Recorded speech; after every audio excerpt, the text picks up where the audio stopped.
शेतकऱ्यामुळं.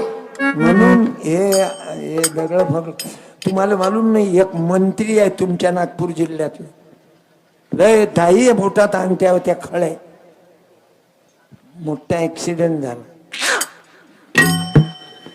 काहीच शुभ नाही.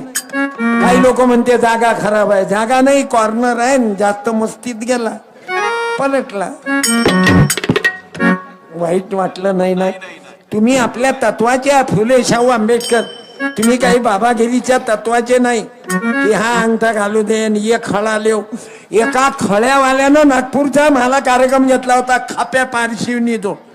मग तिथं म्या विचारलं, तुमच्या गळ्यात राजा अर्धा किलोची सोन्याची चेन, हे एवढं गोठवलं. म्हटलं किवजी तुम्ही कसं काय हे एवढं मोठं, तुमचा धंदा काय आहे? तो म्हणे मा धंदा हे दगड विकतो. मी म्हटलं मायच्या शपथ न सांगा, हे दगड शुभ न अशुभ आहेत?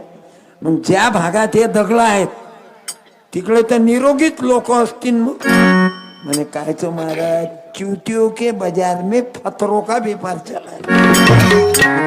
आलं तुमच्या लक्षात? असं आहे.